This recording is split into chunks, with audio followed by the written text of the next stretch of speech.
Alright, so I just got done with a deadlift workout for today, but, so I'm sorry if I'm all sweaty and gross, but, so today's topic is, do you need protein shakes?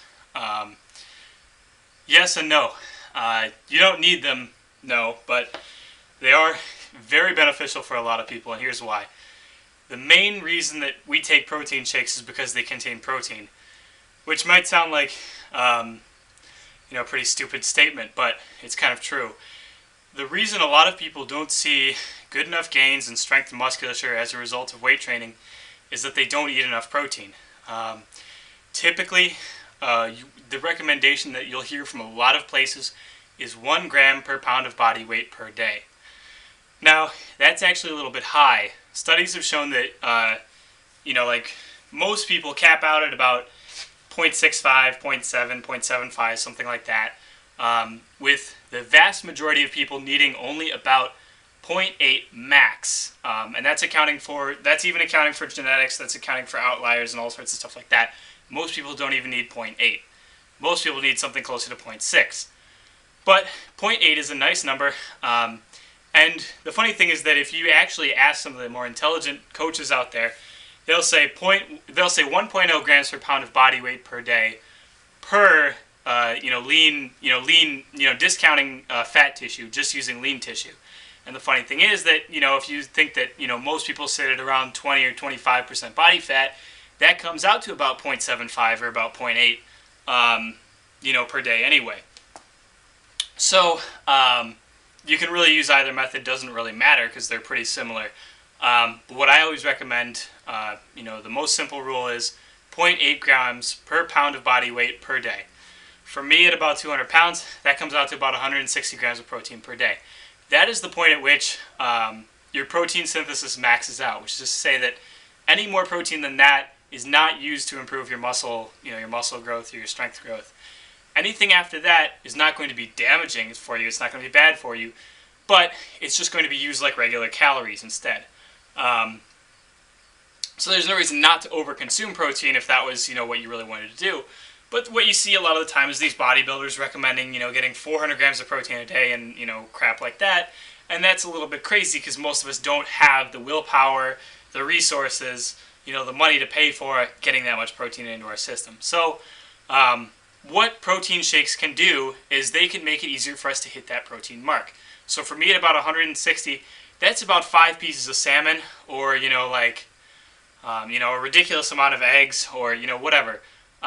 And so, yeah, maybe, I'll eat, a couple pieces of salmon, a couple pieces of tilapia, maybe a few eggs, a couple other protein sources, something like that. And then maybe I'm, 20, 30 grams short. That's when a protein shake comes in. That supplies, most protein shakes contain about 25 or 30 grams of protein. So that's, an easy way to get protein in. It's very simple. It's very quick. Now, as for timing, timing is not as important. I've covered this elsewhere. You don't need to take protein right after a workout. You just have to take it within 2 hours before or post-workout. So you don't have to worry about, getting protein within the first half hour or you lose all your gains. Now, the reason why protein shakes are not necessary is that, most people can consume, that amount of protein per day without using a protein shake. So if you are getting enough protein in your diet elsewhere, protein shakes become irrelevant. They're just extra calories, like I was saying. It's not going to hurt you, it's not bad for you, but it's just extra calories. And, of course, if you're looking to lose weight, you don't want extra calories if you're looking to cut or if, you're just, like a weight loss exercise or looking to get in shape.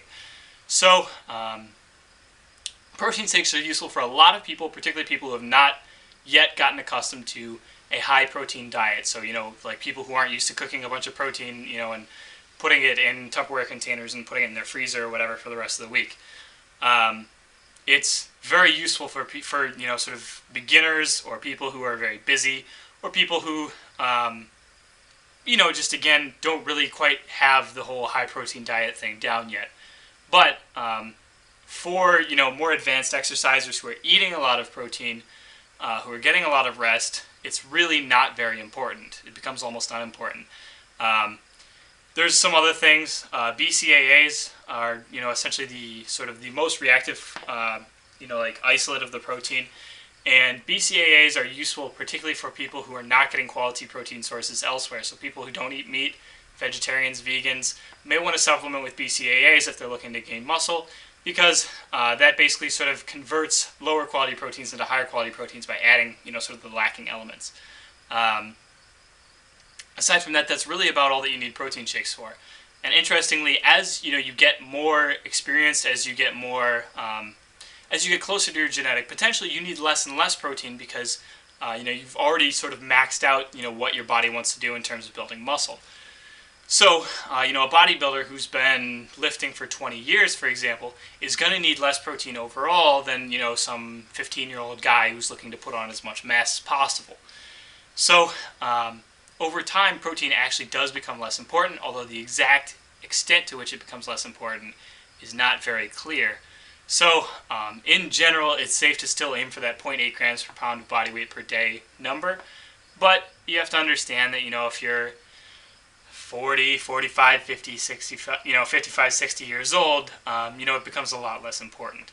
So I hope that covers sort of any questions anyone had about protein.